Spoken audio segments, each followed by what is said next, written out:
Hi hello ನಮಸ್ಕಾರ. ನಾನು ನಿಮ್ಮ ಮಿತ್ರ ಮಹೇಶ್. ನೀವು ನೋಡ್ತಾ ಇದ್ದೀರಾ SAVI NENAPU ಮಹೇಶ್ ಯೂಟ್ಯೂಬ್ ಚಾನಲ್ನ. ಫ್ರೆಂಡ್ಸ್, ಇವತ್ತು ಯಾವ ಒಂದು ವಿಷಯದ ಬಗ್ಗೆ ಚರ್ಚೆ ಮಾಡೋಣ ಅನ್ನೋದಾದರೆ ತುಂಬಾ ಒಂದು ಇಂಪಾರ್ಟೆಂಟ್ ಆಗಿರ್ತಕ್ಕಂಥ ಒಂದು ವಿಷಯ ಚರ್ಚೆ ಮಾಡೋಣ. ಯಾವ ಒಂದು ವಿಷಯದ ಬಗ್ಗೆ ಅನ್ನೋದಾದರೆ ಫೋಟೋಗ್ರಫಿ ಬಗ್ಗೆ. ಒಂದು ಪ್ರೊಫೆಷ್ನಲ್ ಫೋಟೋಗ್ರಫಿ. ಈ ಒಂದು ಪ್ರೊಫೆಷ್ನಲ್ ಫೋಟೋಗ್ರಫಿಗೆ ಇನ್ನೊಂದು ಮೇನ್ ಆಗಿರ್ತಕ್ಕಂಥ ಒಂದು ಮ್ಯಾಟ್ರ್ ಬರ್ತೈತಿ, ಸಬ್ ಬಾರ್ಡರ್. ಈ ಒಂದು ಸಬ್ ಬಾರ್ಡರ್ ಅಂದರೆ ಏನು, ಇದರ ವಿಶೇಷತೆ ಏನು, ಇದನ್ನು ಹೇಗೆ ನಾವು ಪಡ್ಕೊಳ್ಬೇಕು, ಸಬ್ ಬಾರ್ಡರಿಂದ ನಮಗೇನು ಲಾಭ, ಏನೆಲ್ಲ ಒಂದು ಬೆನಿಫಿಟ್ಸು ಈ ಒಂದು ಸಬ್ ಬಾರ್ಡರ್ಗಳಿಂದ ನಮಗೆ ಸಿಗುತ್ತದೆ, ಎಷ್ಟು ಆದಾಯ ನಮಗೆ ಸಿಗುತ್ತದೆ ಈ ಒಂದು ಸಬ್ ಬಾರ್ಡರ್ ಮುಖಾಂತರ. ಫೋಟೋಗ್ರಾಫರ್ ಏನೆಲ್ಲ ಒಂದು ಮುನ್ಸೂಚನೆಗಳನ್ನು ತೆಗೆದುಕೊಳ್ಳಬೇಕಾಗುತ್ತೆ, ಮುನ್ನೆಚ್ಚರಿಕೆ ಕ್ರಮಗಳನ್ನು ಅನುಸರಿಸಬೇಕಾಗುತ್ತದೆ. ನಮಗೆ ಸಬ್ ಬಾರ್ಡರ್ನ ಕೊಡ್ತಕ್ಕಂಥವ್ರು ಯಾರು? ನಿಮಗೆ ಏನಾದರೂ ಫೋಟೋಗ್ರಫಿಯಲ್ಲಿ ಇಂಟ್ರೆಸ್ಟ್ ಇದೆಯಾ? ಫೋಟೋಗ್ರಫಿಯಲ್ಲಿ ನೀವು ಪರ್ಫೆಕ್ಟಾ? ಸ್ಟುಡಿಯೋ ಆಗಬೇಕಾ ಅಥವಾ ಪಾರ್ಟ್ ಟೈಮ್ ಫೋಟೋಗ್ರಫಿ ಮಾಡಬೇಕಂತ ಕನ್ಫ್ಯೂಸಲ್ಲಿ ನೀವು ಇದ್ದೀರಾ? ಯಾವುದು ಉತ್ತಮ? ಫೋಟೋಗ್ರಫಿಯಲ್ಲಿ ಲೈಫ್ ಇದೇನಾ? ಎಸ್, ಲೈಫ್ ಖಂಡಿತ ಇದೆ. ಸ್ಟುಡಿಯೋ ಹಾಕೋದು ಬೆಟ್ರಾ ಅಥವಾ ಪಾರ್ಟ್ ಟೈಮ್ ಫೋಟೋಗ್ರಫಿ ಮಾಡೋದು ಬೆಟ್ರಾ? ಈ ಒಂದು ಮ್ಯಾಟ್ರನ್ನ ಲಾಸ್ಟಿಗೆ ಕೊನೆಯವರೆಗೂ ಒಂದು ಟಿಪ್ಸ್ನೊಂದಿಗೆ ನಿಮಗೆ ತಿಳಿಸ್ಕೊಡ್ತಾ ಇದ್ದೀನಿ. ಈ ಒಂದು ವಿಡಿಯೋದಲ್ಲಿ ಸಂಪೂರ್ಣವಾಗಿ ನಿಮಗೆ ತಿಳಿಸ್ಕೊಡ್ತಾ ಹೋಗ್ತೀನಿ. ಅದಕ್ಕೆ ಮುನ್ನ ಯಾರೆಲ್ಲ ಚಾನಲ್ನ ಸಬ್ಸ್ಕ್ರೈಬ್ ಮಾಡಿದ ವಿಡಿಯೋ ನೋಡ್ತಿದ್ರು ಅವರೆಲ್ಲರೂ ಚಾನಲ್ನ ಸಬ್ಸ್ಕ್ರೈಬ್ ಮಾಡಿ ಪಕ್ಕದಲ್ಲಿರೋ ಬೆಲ್ ಬಟನ್ನ ಕ್ಲಿಕ್ ಮಾಡ್ಕೊಂಬಿಡಿ. ಆಲ್ ಅಂತ ನೋಟಿಫಿಕೇಶನ್ ಬರುತ್ತೆ, ಅದನ್ನ ಕ್ಲಿಕ್ ಮಾಡ್ಕೊಂಬಿಟ್ರೆ ನಾನು ಮಾಡ್ತಕ್ಕಂಥ ಪ್ರತಿಯೊಂದು ವಿಡಿಯೋಗಳು ನಿಮ್ಮ ಮೊಬೈಲ್ಗೆ, ನಿಮ್ಮ ಕಂಪ್ಯೂಟರ್ಗೆ ನೇರವಾಗಿ ನೋಟಿಫಿಕೇಶನ್ ಬರುತ್ತೆ. ಈ ಮೂಲಕ ಹಲವಾರು ಕೆಲವ್ರ ಬಗ್ಗೆ ಪ್ರತಿದಿನ ನೀವು ಪಡ್ಕೋಬೋದು ಅಂತ ಹೇಳ್ತಾ ಬನ್ನಿ ಫ್ರೆಂಡ್ಸ್, ವಿಡಿಯೋ ಸ್ಟಾರ್ಟ್ ಮಾಡೋಣ. ನೀವೇನಾದರೂ ಪಾರ್ಟ್ ಟೈಮ್ ಒಂದು ಫೋಟೋಗ್ರಫಿ ಮಾಡ್ತೀನಿ, ವೆಡ್ಡಿಂಗ್ ಫೋಟೋಗ್ರಫಿ ಮಾಡ್ತೀನಿ ಅನ್ನೋದಾದರೆ ಮೊದಲಿಗೆ ಒಂದು ಒಳ್ಳೆ ಕ್ಯಾಮ್ರಾ ತೊಗೊಳ್ಳಿ. D7500 ಸೋನಿ ಕಂಪ್ನಿದಾಯಿತು, ಆಮೇಲೆ ನಿಕೋನ್ ಕಂಪ್ನಿದಾಯಿತು. ಒಂದು ಒಳ್ಳೆ ಕ್ಯಾಮ್ರಾ ತಗೊಳ್ಳಿ. ಅರೌಂಡ್ ಒಂದು 80,000 70,000 ರುಪೀಸಿದು ಒಂದು ಒಳ್ಳೆ ಕ್ಯಾಮ್ರಾ ತಗೊಳ್ಳಿ. ಅದಕ್ಕೆ ತಕ್ಕನಂಗೆ ಒಂದು ಲೈಟಿಂಗ್ ಬಾಕ್ಸ್ ತಗೊಳ್ಳಿ, ಅಂದರೆ ಅಂಬ್ರೆಲಾ ಬಾಕ್ಸ್ ತಗೊಳ್ಳಿ. ಆಮೇಲೆ ಒಂದು ಟ್ರಿಗರು, ಆಮೇಲೆ ಫ್ಲ್ಯಾಶು. ಇಷ್ಟೆಲ್ಲ ತಗೊಂಡ ನಂತರ ಕ್ಯಾಮ್ರಾ, ಲೈಟ್ ಬಾಕ್ಸು, ಅಂಬ್ರೆಲಾ ಇವೆಲ್ಲ ತಗೊಂಡ ನಂತರ ನಿಮಗೆ ಆರ್ಡರ್ ಕೊಡ್ತಕ್ಕಂಥವ್ರು ಯಾರು, ಹೇಗೆ ನೀವು ಆ ಆರ್ಡ್ರನ್ನ ಫೈಂಡ್ ಔಟ್ ಮಾಡ್ಕೋಬೇಕು, ಯಾವ ರೀತಿ ನೀವು ಆರ್ಡ್ರನ್ನ ಕಲೆಕ್ಟ್ ಮಾಡ್ಕೋಬೇಕು, ಇದ್ರ ಬಗ್ಗೆ ಆಮೇಲೆ ಚರ್ಚೆ ಮಾಡೋಣ. ಈ ಒಂದು ಮ್ಯಾಟ್ರು ಹಿಂಗೆ ಪೆಂಡಿಂಗಲ್ಲಿರಲಿ, ಮುಂದಕ್ಕೆ ಕಂಟಿನ್ಯೂ ಮಾಡೋಣ. ಇನ್ನು ಸ್ಟುಡಿಯೋ ವಿಚಾರಕ್ಕೆ ಬರೋಣ. ಸ್ಟುಡಿಯೋ ಆಗಬೇಕಂತಂದರೆ ಏನೆಲ್ಲ ಒಂದು ಪ್ರೊಸೀಜರ್ ಇದ್ದಾವೆ. ಸ್ಟುಡಿಯೋ ಇಡ್ತಾ ಇದ್ದೀವಿ ಅಂತೇಳಿ ಗ್ರಾಮ ಪಂಚಾಯತಿ ಕಡೆಯಿಂದ ಪರವಾನಗಿ ಪತ್ರನ ತೆಗೆದುಕೊಳ್ಬೇಕಾಗುತ್ತೆ. ಒಂದು ಫೋಟೋಗ್ರಾಫರ್ ಸಂಘ ಒಂದು ಇರ್ತೈತೆ, ಅಲ್ಲಿ ನೋಂದಣಿ ಮಾಡಿಸಿ, ನಿಮ್ಮ ಹೆಸರನ್ನು ನೋಂದಣಿ ಮಾಡಿಸಿ, ಇಂತಿಷ್ಟು ದುಡ್ಡು ಕಟ್ಟಬೇಕು ಅಂತ ಹೇಳಿ ಅಲ್ಲಿ ನಿಗದಿಪಡಿಸಿರ್ತಾರೆ. ಅಲ್ಲಿ ನೀವು ಹೆಸರನ್ನು ನೋಂದಾಯಿಸಿ ನಿಮ್ಮ ಹೆಸರಿಗೆ ಒಂದು ID ಪ್ರೂಫ್ ಕೊಡ್ತಾರೆ. ಆ ಒಂದು ID ಪ್ರೂಫ್ನ ಪಡ್ಕೋಬೇಕಾಗತ್ತೆ. ಇಂತಿಷ್ಟು ದುಡ್ಡು ಕಟ್ಟಿ ID ಕಾರ್ಡ್ ಸಿಕ್ತು. ಸ್ಟುಡಿಯೋ ಆಗಬೇಕು, ಇನ್ನೇನು ಸ್ಟುಡಿಯೋ ಆಗಬೇಕು ಅಂತಂದರೆ ಏನೇನೆಲ್ಲ ಪ್ರೊಸೀಜರ್ ಫಾಲೋ ಮಾಡ್ಕೋಬೇಕು, ಏನೇನೆಲ್ಲ ಒಂದು ಎಕ್ವಿಪ್ಮೆಂಟ್ಸ್ಗಳನ್ನ ನಾವು ಸ್ಟುಡಿಯೋ ಒಳಗೆ ಇನ್ಸ್ಟಾಲೇಷನ್ ಮಾಡ್ಕೋಬೇಕು, ಏನೇನೆಲ್ಲ ಸಾಮಾನುಗಳನ್ನು ಅದರಲ್ಲಿ ಆ್ಯಡ್ ಮಾಡ್ಕೋಬೇಕು ಆ ಒಂದು ಸ್ಟುಡಿಯೋದೊಳಗೆ ಅನ್ನೋದಾದರೆ ಮೊದಲನೇಗೆ ಬರ್ತಕ್ಕಂಥದ್ದು ಕ್ಯಾಮ್ರಾ, ಅರೌಂಡ್ 80,000 ರುಪೀಸು. ನೆಕ್ಸ್ಟ್ ಬರ್ತಕ್ಕಂಥದ್ದು ಪ್ರಿಂಟರು, 15,000 ಇಟ್ಕೊಳ್ಳಿ. ಅಂಬ್ರೆಲಾ ಲೈಟ್ಸ್ ಬೇಕಾಗುತ್ತೆ, ಅರೌಂಡ್ 3,000 4,000ವರೆಗೂ. ಬ್ಯಾನರ್ ಬೇಕಾಗುತ್ತೆ, ರೂಮ್ ಬಾಡಿಗೆ, ರೆಂಟ್ ಇಷ್ಟೆಲ್ಲ ಕಟ್ಟಿ ಈ ಒಂದು ಸ್ಟುಡಿಯೋವನ್ನು ನಿರ್ವಹಣೆ ಇಷ್ಟೆಲ್ಲ ಬೇಸಿಕ್ ಬೇಕಾಗುತ್ತೆ. ಸ್ಟುಡಿಯೋ ನಡೆಸಬೇಕು ಅನ್ನೋದಾದರೆ ಇಷ್ಟೆಲ್ಲ ಬೇಸಿಕ್ ಬೇಕಾಗುತ್ತೆ. ಅರೌಂಡ್ ಏನಿಲ್ಲ ಅಂತಂದ್ರೆ 1,50,000 60,000 70,000 ತನಕ ಈ ಒಂದಿಷ್ಟು ಚಾರ್ಜ್ಗಳು ಲಭ್ಯವಾಗ್ತವೆ. ಮೇನಾಗಿ ಬರ್ತಕ್ಕಂಥದ್ದು ಕಂಪ್ಯೂಟ್ರು. ಓಕೆ, ಕಂಪ್ಯೂಟರ್ನ ಪರ್ಚೇಸ್ ಮಾಡ್ಕೋಬೇಕು. ಕಂಪ್ಯೂಟರ್ ನಾನು ಇಲ್ಲಿ ಹೇಳೋದು ಮರೆತುಬಿಟ್ಟಿದ್ದೆ, ಕಂಪ್ಯೂಟರ್ನ ಆ್ಯಡ್ ಮಾಡ್ಕೊಳ್ಳಿ. ಸ್ಟುಡಿಯೋ ಹಾಕೋದ್ರಿಂದ ನಿಮಗೇನು ಪ್ರಯೋಜನ, ಈ ಸ್ಟುಡಿಯೋ ಹಾಕೋದ್ರಿಂದ ನಮಗೇನು ಬೆನಿಫಿಟ್ಸು ಇದ್ದಾವೆ ಅನ್ನೋದಾದರೆ ಮೊದಲನೇದಾಗಿ ಬರ್ತಕ್ಕಂಥದ್ದು ಆರ್ಡರ್ಸ್ಗಳು. ಮೇಲಿಂದ ಮೇಲೆ ಜಾಸ್ತಿ ಆರ್ಡರ್ಸ್ಗಳು ಬರ್ತವೆ. ಸ್ಟುಡಿಯೋ ಇದೆ ಇಲ್ಲಿ ಅಂತೇಳಿ ನಿಮಗೆ ಆರ್ಡರ್ ಕೊಡೋಕ್ಕೆ ಸ್ಟಾರ್ಟ್ ಮಾಡ್ತಾರೆ. ಮೇಲಿಂದ ಮೇಲೆ ಆರ್ಡರ್ಗಳು ಬರ್ತವೆ. ಇದರಿಂದ ನಿಮಗೆ ಸಿಗತಕ್ಕಂಥ ಲಾಭವೆಷ್ಟು? ಕೆಲಸದ ಒತ್ತಡ ಜಾಸ್ತಿ ಇರ್ತೈತಿ ಈ ಒಂದು ಸ್ಟುಡಿಯೋದಲ್ಲಿ. ಏನಾಗುತ್ತೆ ಅಂತಂದರೆ ಕೆಲವೊಮ್ಮೆ ಮದುವೆ ಸೀಸನ್ನು, ಅಂದರೆ ಮದುವೆ ಸೀಸನ್ ಬಂದಾಗ ಕೆಲವೊಮ್ಮೆ ಸಾಮೂಹಿಕ ವಿವಾಹಗಳು ದೇವಸ್ಥಾನದಲ್ಲಿ ಅಥವಾ ಗುಡಿಗುಂಡಾಂತರಗಳಲ್ಲಿ ಸಾಮೂಹಿಕ ವಿವಾಹಗಳು ನಡೆದು ಬಿಡ್ತವೆ. ಅಲ್ಲಿ 500 ಮದುವೆನೋ 100 ಮದುವೆನೋ ಅಥವಾ 200 ಮದುವೆನೋ ಈ ರೀತಿಯಾಗಿರ್ತಕ್ಕಂಥ ಒಂದಿಷ್ಟು ಜೋಡಿಗಳನ್ನು ಸಾಮೂಹಿಕ ವಿವಾಹ ಕಾರ್ಯಕ್ರಮ ಅಂತೇಳಿ ಅಲ್ಲಿ ಒಂದಿಷ್ಟು ಜಾಸ್ತಿ ಮದುವೆಗಳಾಗೋದ್ರಿಂದ ಫೋಟೋಗ್ರಾಫರ್ಸಿಗೆ ಕೊರತೆ ಜಾಸ್ತಿ ಆಗಿಬಿಡ್ತೈತಿ. ಯಾಕಂದರೆ ಮೇಲಿಂದ ಮೇಲೆ ಒಂದೇ ಡೇಟಿಗೆ ಅಷ್ಟು ಮದುವೆಗಳು ಇರೋದ್ರಿಂದ ಫೋಟೋಗ್ರಾಫರ್ ಶಾರ್ಟೇಜ್ ಆಗಿಬಿಡ್ತೈತಿ. ಸೊ ಆಗ ಈ ಸ್ಟುಡಿಯೋದವ್ರು ಏನು ಮಾಡ್ತಾರೆ, ಆಗ ನೆನಪಾಗೋದೇ ಪಾರ್ಟ್ ಟೈಮ್ ಫೋಟೋಗ್ರಾಫರ್, ಅಂದರೆ ನೀವು ನೆನಪಾಗ್ತೀರಾ. ಆಗ ನಿಮಗೆ ಒಂದು ಫೋನ್ ಹಾಕ್ತಾರೆ ಅವರು, ನಿಮ್ಮ ಜೊತೆ ಈ ಒಂದು ಡೇಟಿಗೆ, ಈ ಒಂದು ಸಮಯಕ್ಕೆ, ಈ ಒಂದು ದಿನಕ್ಕೆ, ಇಲ್ಲಿ ಈ ಊರಲ್ಲಿ ಅಂತೇಳಿ ಆರ್ಡರ್ ಫಿಕ್ಸ್ ಮಾಡ್ತಾರೆ.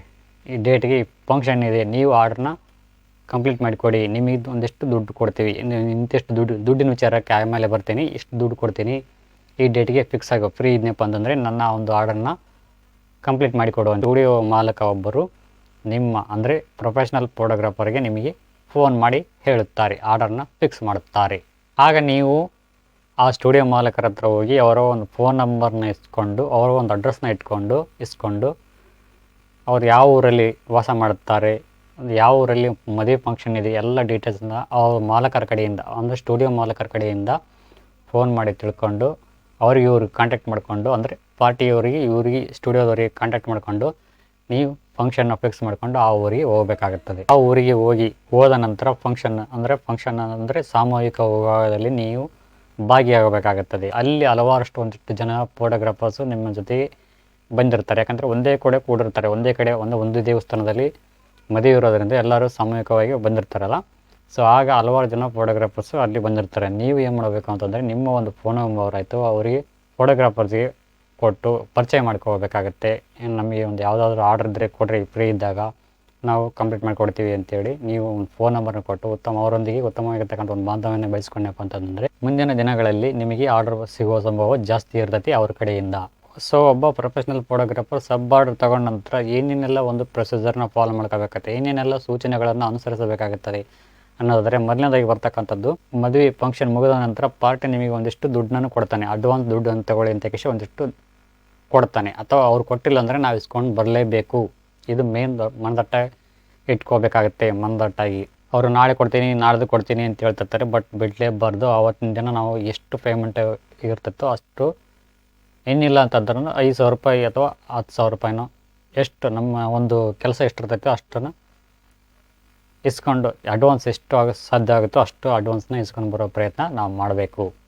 ಆ ಇಸ್ಕೊಂಬಂಡು ದುಡ್ಡನ್ನು ನಾವು ನಮ್ಮ ಪರ್ಸ್ನಲ್ಲಾಗಿ ಯೂಸ್ ಮಾಡ್ಕೊಳ್ದೇನೆ ಸ್ಟುಡಿಯೋ ಮಾಲೀಕರಿಗೆ ಕೊಡುವುದು ಮೊದಲನೇ ಒಂದು ನಿಯಮವಾಗಿರ್ತದೆ. ಆಮೇಲೆ ಇನ್ನೊಂದು, ನೀವು ತೆಗೆದ ಯಾವುದೇ ಒಂದು ಫೋಟೋ ಆಯಿತು ಆಗಿಂದಾಗಲೇ ಡಿಲೀಟ್ ಮಾಡುವಂತಿಲ್ಲ, ಡಿಲೀಟ್ ಮಾಡಬಾರ್ದು. ಯಾಕಂದರೆ ಕೆಲವೊಮ್ಮೆ ಏನಾಗುತ್ತೆ ಅನ್ನೋದಾದರೆ ಇದರಿಂದ ಕೆಲವೊಂದು ಜಗಳ ಆಗುವ ಸಂಭವ ಜಾಸ್ತಿ ಇರ್ತೈತಿ ಸ್ಟುಡಿಯೋ ಮಾಲೀಕರಿಗೆ ಮತ್ತು ಪಾರ್ಟಿಗಳಿಗೆ. ಯಾಕಂತಂದರೆ ಯಾವುದೋ ಒಂದು ಚೆನ್ನಾಗಿ ಬಂದಿರೋಲ್ಲ ಫೋಟೋ, ನಮಗೆ ಅದು ಅದು ನಮಗೆ ಚೆನ್ನಾಗಿ ಕಂಡಿರೋಲ್ಲ ಅಂತೇಳಿ ನಾವು ಡಿಲೀಟ್ ಮಾಡಿಬಿಟ್ಟಿರ್ತೀವಿ. ಸೊ ಏನಾಗುತ್ತೆ ಅಂತಂದರೆ ಆ ಪಾರ್ಟಿಯವರಿಗೆ ಅದೇ ಫೋಟೋ ಬೇಕಾಗಿರ್ತೈತಿ. ಸೊ ಹಿಂಗಾಗಿ ಆ ಒಂದು ಫೋಟೋ ಇರೋದಿಲ್ಲ. ಹೀಗಾಗಿ ಏನೇ ಅದು ಕೆಟ್ಟದಿರಲು ಒಳ್ಳೆಯದಿರಲು ಏನೇ ಇರಲ್ಲ, ಆ ಒಂದು ಫೋಟೋ ನಾವು ಏನೇ ಒಂದು ಫೋಟೋ ಕ್ಲಿಕ್ ಮಾಡ್ಕೊಂಡಿರ್ತೀವಲ್ಲ ಆ ಒಂದು ಫೋಟೋನ ನಾವು ಯಾವುದೇ ಕಾರಣಕ್ಕೂ ಡಿಲೀಟ್ ಮಾಡುವಂತಿಲ್ಲ. ಈ ಒಂದು ಪಾಯಿಂಟ್ನ ನೆನಪಲ್ಲಿ ಇಟ್ಕೋಬೇಕಾಗತ್ತೆ. ಮದುವೆ ಮನೆಯಲ್ಲಿ ಆದಷ್ಟು ಸಭ್ಯತೆಯಿಂದ ವರ್ತನೆ ಮಾಡ್ಕೋಬೇಕಾಗತ್ತೆ. ಪಾರ್ಟಿಗಳ ಜೊತೆಗೆ, ಅವರ ಕುಟುಂಬ ಪರಿವಾರ ಜೊತೆಗೆ, ಬಂದಿರತಕ್ಕಂಥ ಸಾರ್ವಜನಿಕರೊಟ್ಟಿಗೆ, ಹಲವಾರು ಒಂದಿಷ್ಟು ಜನರೊಟ್ಟಿಗೆ ಅವರ ಜೊತೆ ಉತ್ತಮ ಒಡನಾಟವನ್ನು ಬೆಳೆಸ್ಕೋಬೇಕಾಗತ್ತೆ. ಅವರ ಜೊತೆ ಏರಿಸಿ ಮೆರಿಸು ಇಟ್ಕೊಳ್ಳೋಕೆ ಹೋಗಬೇಡಿ. ಯಾಕಂತಂದರೆ ಕೆಲವೊಮ್ಮೆ ಏನಾಗುತ್ತೆ ಅನ್ನೋದಾದರೆ ಸ್ಟುಡಿಯೋ ಮಾಲೀಕರ ಜೊತೆ ಬಂದು ಅವ್ರು ಜಗಳ ಮಾಡೋ ಸಂಭವ ಜಾಸ್ತಿ ಇರ್ತೈತಿ. ನಾವು ಫೋಟೋ ತೆಗೆದುಕೊಳ್ಳೋದಿಲ್ಲ. ಈ ರೀತಿಯಾಗಿರ್ತಕ್ಕಂಥ ಒಬ್ಬ ವ್ಯಕ್ತಿ ಅಂತಂದರೆ ಫೋಟೋಗ್ರಾಫರ್ ಬಂದು ನಮ್ಮ ಜೊತೆ ಜಗಳ ಮಾಡಿದ್ದಾನೆ, ಹಾಗೆ ಮಾಡಿದ್ದಾನೆ, ಹೀಗೆ ಮಾಡಿದ್ದಾನೆ ಅಂತೇಳಿ ಹಲವಾರು ಒಂದಿಷ್ಟು ಸುಳ್ಳುಗಳನ್ನು ಸ್ಟುಡಿಯೋ ಮಾಲೀಕನಿಗೆ ಹೇಳುವ ಸಂಭವ ಜಾಸ್ತಿ ಇರ್ತೈತಿ. ಆಗ ಏನು ಮಾಡ್ತಾರೆ, ನಿಮಗೇನು ಪ್ರಾಬ್ಲಮ್ ಇಲ್ಲ, ನಮಗೇನು ಪ್ರಾಬ್ಲಮ್ ಇಲ್ಲ ಅಷ್ಟು ಫೋಟೋಗ್ರಾಫರ್ಸಿಗೆ, ಬಟ್ ಸ್ಟುಡಿಯೋ ಮಾಲೀಕನಿಗೆ ಇದರಿಂದ ಲಾಸ್ ಆಗುತ್ತೆ. ನಾನು ಫೋಟೋ ತೆಗೆದುಕೊಳ್ಳೋಕೆ ಹೋಗೋದಿಲ್ಲ ಅಂತಂದರೆ ಪ್ರಾಬ್ಲಮ್ ಯಾರು ಹೇಳಿ, ಸ್ಟುಡಿಯೋ ಮಾಲೀಕನಿಗೆ ಆಗುತ್ತೆ. ಸೊ ಹಾಗಾಗಿ ಈ ರೀತಿ ಇರಿಸು ಮುರಿಸುಗಳನ್ನು ಆ ಕುಟುಂಬದೊಟ್ಟಿಗೆ ಮಾಡ್ಕೊಳ್ಳೋಕೆ ಹೋಗಬೇಡಿ. ಆ ಕಾರ್ಯಕ್ರಮ ಮುಗಿದ ನಂತರ ನಿಮ್ಮ ಎಲ್ಲ ಡಾಟಾ ಅಂದರೆ ಫೋಟೋಸ್ಗಳನ್ನೆಲ್ಲವನ್ನು ಸ್ಟುಡಿಯೋಕ್ಕೆ ಹೋಗಿ ಅಂದರೆ ನಿಮಗೆ ಆರ್ಡರ್ ಕೊಟ್ಟಿರ್ತಕ್ಕಂಥವ್ರ ಹತ್ರ ಹೋಗಿ ನಿಮ್ಮ ಡಾಟಾ ಅಂದರೆ ನೀವು ತೆಗೆದಿರ್ತಕ್ಕಂಥ ಒಂದು ಫೋಟೋಸ್ಗಳನ್ನೆಲ್ಲವನ್ನು ಅವರ ಒಂದು ಕಂಪ್ಯೂಟರ್ಗೆ ಟ್ರಾನ್ಸ್ಫರ್ ಮಾಡಿ ನಿಮ್ಮ ಊರಿಗೆ ನೀವು ತೆರಳಬೇಕಾಗುತ್ತದೆ. ಅವರು ಕೊಡ್ತಕ್ಕಂಥ ಹಣವನ್ನು ಪಡೆದುಕೊಂಡು ನಿಮ್ಮ ಊರಿಗೆ ನೀವು ಹೋಗಬೇಕಾಗುತ್ತದೆ. ಲೈಟಿಂಗ್ ಬಾಕ್ಸು, ಕ್ಯಾಮ್ರಾ, ಆಮೇಲೆ ಟ್ರಿಗರು, ಬ್ಯಾಟ್ರಿ, ಕ್ಲಿಪ್ ಚಾರ್ಜರು, ಈ ರೀತಿಯಾಗಿರ್ತಕ್ಕಂಥ ಒಂದಿಷ್ಟು ಎಕ್ವಿಪ್ಮೆಂಟ್ಸ್ಗಳನ್ನು ತಪ್ಪದೆ ನಾವು ತೆಗೆದುಕೊಂಡು ಹೋಗೋದು ಉತ್ತಮ. ಈ ಸಬ್ ಆರ್ಡರಿಂದ ಬರ್ತಕ್ಕಂಥ ಲಾಭವೆಷ್ಟು ಅನ್ನೋ ವಿಚಾರಕ್ಕೆ ಬರೋಣ. ಸ್ಟುಡಿಯೋ ಮಾಲೀಕರ ಕಡೆಯಿಂದ ಹೋದರೆ ಅಂದರೆ ಅವ್ರದ್ದೇ ಒಂದು ಕ್ಯಾಮ್ರಾ ಇಟ್ಕೊಂಡು, ಅವರು ಲೈಟ್ಸಿಂಗ್ಸ್ ಇಟ್ಕೊಂಡು ಬರೀ ಹ್ಯಾಂಡ್ ಅಥವಾ ಅಂದರೆ ಬರೀ ಫೋಟೋ ತೆಗೆದು ಕಳಿಸಿ ಅವ್ರಿಗೆ ಕೊಟ್ಟು ಬರೋದರಿಂದ ನಮಗೇನಾಗ ಎಷ್ಟು ಸಿಗ್ತೈತಿ ಇದರಿಂದ 2 ಡೇಸ್ಗೆ ಅನ್ನೋದಾದರೆ, ದೇವತಾ ಕಾರ್ಯ ಆಮೇಲೆ ಮದುವೆ ಫಂಕ್ಷನ್ ತಾಳಿ ಕಾರ್ಯಕ್ರಮ ಒಂದು ದಿನಕ್ಕೆ ಅವ್ರದ್ದೇ ಕ್ಯಾಮ್ರಾ, ಅವ್ರದ್ದೇ ಲೈಟ್ಸು ಅಂದರೆ ಸ್ಟುಡಿಯೋ ಮಾಲೀಕರ ಕ್ಯಾಮ್ರಾ, ಸ್ಟುಡಿಯೋ ಮಾಲೀಕರದೇ ಲೈಟ್ಸ್ ಆದ್ರೆ ಅಂತಂದರೆ ಒಂದು ದಿನಕ್ಕೆ 1,000 ರೂಪಾಯಿ ಇದ್ದಂಗೆ, 2 ದಿನಕ್ಕೆ 2,000 ರೂಪಾಯಿ ಪ್ಲಸ್ ನಮ್ಮದೇ ಕ್ಯಾಮ್ರಾ, ನಮ್ಮವೇ ಲೈಟ್ಸು, ನಮ್ಮ ಎಲ್ಲ ಎಕ್ವಿಪ್ಮೆಂಟ್ಸ್ಗಳು ಆದರೆ ಒಂದು ದಿನಕ್ಕೆ 2,000 ರೂಪಾಯಿ ಇದ್ದಂಗೆ, ಒಂದು ದಿನಕ್ಕೆ 2,000 ರೂಪಾಯಿ ಅಂದರೆ 2 ಡೇಸ್ ಆದರೆ 4,000 ರೂಪಾಯಿ ವಿತ್ 200 ರೂಪಾಯಿ ಪೆಟ್ರೋಲ್ ಚಾರ್ಜರು, ಊಟ ಖರ್ಚು ಸಮೇತ ಅವ್ರ ಕಡೆ ಇರ್ತದೆ, ಅಂದರೆ ಸ್ಟುಡಿಯೋ ಮಾಲಕರ ಕಡೆ ಇರ್ತೈತಿ. ಸೊ ಇಷ್ಟು ಸಬ್ಬಾರ್ಡ್ರನ್ನ ಒಂದು ವಿಶೇಷ ಆಗಿರ್ತಕ್ಕಂಥ ಮಾಹಿತಿ ಅಂತಲೇ ಹೇಳ್ಬೋದು. ಸೊ ಸೀಸನ್ನಲ್ಲಿ ಏನಿಲ್ಲ ಅಂತಂದರೆ ಒಂದು ಸೀಸನ್ಗೆ 8ರಿಂದ 10 ಫಂಕ್ಷನ್ ಅಟೆಂಡ್ ಮಾಡಿದ್ನಪ್ಪ ಅಂತಂದರೆ 40ರಿಂದ 40 ಸಾವಿರ ರೂಪಾಯಿ, ಅಂದರೆ ನಿಮ್ಮದೇ ಕ್ಯಾಮ್ರಾ, ನಿಮ್ಮದೇ ಲೈಟಿಂಗ್ ಬಾಕ್ಸು, ನಿಮ್ಮದೇ ಒಂದು ಬೈಕು ಏನೋ ಇತ್ತು ಅಂತಂದರೆ 40ರಿಂದ 45 ಸಾವಿರ ರೂಪಾಯಿ ಸಂಪಾದನೆ ಮಾಡ್ಕೋಬೋದು. ಫೈನಲಿ ಸ್ಟುಡಿಯೋ ಇಟ್ಕೊಂಡು ಜೀವನ ಮಾಡೋದು ಬೆಟ್ರಾ ಅಥವಾ ಪಾರ್ಟ್ ಟೈಮ್ ವೆಡ್ಡಿಂಗ್ ಫೋಟೋಗ್ರಫಿ ಮಾಡೋದು ಬೆಟ್ರಾ ಅನ್ನೋದು ಈ ಒಂದು ಲಾಸ್ಟಿಗೆ ಕೊನೆಗೆ ಹೇಳ್ತೇನೆ ಅಂತ ಹೇಳಿದ್ದೆ. ಸ್ಟುಡಿಯೋ ಇಟ್ಕೊಳ್ಳೋದ್ರಿಂದ ಮೇಲೆ ಜಾಸ್ತಿ ಆರ್ಡರ್ಸ್ಗಳು ಸಿಗ್ತವೆ. ಈಗ ಫೋಟೋ ಕೊಡಿ ಅಥವಾ ಬೇಗ ಎಡಿಟ್ ಮಾಡು, ಆಮೇಲೆ ಈ ರೀತಿ ಫೋಟೋ ಅದನ್ನ ಡಿಲೀಟ್ ಮಾಡು, ಇದನ್ನ ಡಿಲೀಟ್ ಮಾಡು, ಇಷ್ಟು ಫೋಟೋ ಬೇಕಾಗಿಲ್ಲ ನನಗೆ ಅಂತೇಳಿ ಕಸ್ಟಮರ್ಸ್ಗಳು ತಲೆ ತಿನ್ನುವ ಸಂಭವ ಜಾಸ್ತಿ ಇರ್ತೈತಿ. ಸ್ಟುಡಿಯೋ ಮಾಲಕರಿಗೆ ಪಾರ್ಟ್ ಟೈಮ್ ಫೋಟೋಗ್ರಫಿ ಮಾಡೋದ್ರಿಂದ ಏನು ಪ್ರಯೋಜನ ಅನ್ನೋದಾದ್ರೆ 2 days ಹೋದ್ವಾ, ಫೋಟೋ ತೆಗೆದ್ವಾ, ಬಂದ್ವಾ, ಕೊಟ್ವಾ, ನಮ್ಮ ಊರಿಗೆ ನಮ್ಗೆ ಬಂದ್ವಾ, ದುಡ್ಡು ಇಸ್ಕೊಂಡು ಕಳಿಸಿ ನಮ್ಮ ಊರಿಗೆ ನಾವು ಬಂದ್ವಾ, ಅಷ್ಟೇ ಇರೋದು. ಇಷ್ಟೇ ಮ್ಯಾಟ್ರಲ್ಲಿ ನಮಗೂ ಆ ಫೋಟೋಕ್ಕೂ ಸಂಬಂಧನೇ ಇರೋಂಗಿಲ್ಲ, ನಮಗೂ ಆ ಕಸ್ಟಮರ್ಸ್ಗೂ ಲಿಂಕೇ ಇರೋದಿಲ್ಲ, ಸಂಬಂಧನೂ ಇರೋದಿಲ್ಲ. ನನ್ನ ಪ್ರಕಾರ ಹೇಳೋದಾದ್ರೆ 2 days ಕಷ್ಟಪಡೋದು ಬೆಟರ್ ಅಂತ ಹೇಳ್ತೈತಿ. ಒತ್ತಡ ಜಾಸ್ತಿ ಇರೋದಿಲ್ಲ ನಮ್ಮ ಮೇಲೆ. ಸೊ ನನ್ನ ಪ್ರಕಾರ ಸ್ಟುಡಿಯೋಗಿಂತ ಬೆಟರ್ ಆಗಿರ್ತಕ್ಕಂಥದ್ದು ಪ್ರೊಫೆಷ್ನಲ್ ಫೋಟೋಗ್ರಫಿ, ವೆಡ್ಡಿಂಗ್ ಫೋಟೋಗ್ರಫಿ ಮಾಡೋದೇ ಒಂದು ಬೆಟರ್ ಆಗಿರ್ತಕ್ಕಂಥ ಚಾಯ್ಸ್ ಆಗಿರ್ತೈತಿ.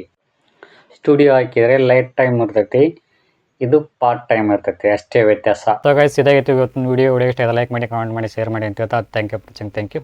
ಬಾಯ್.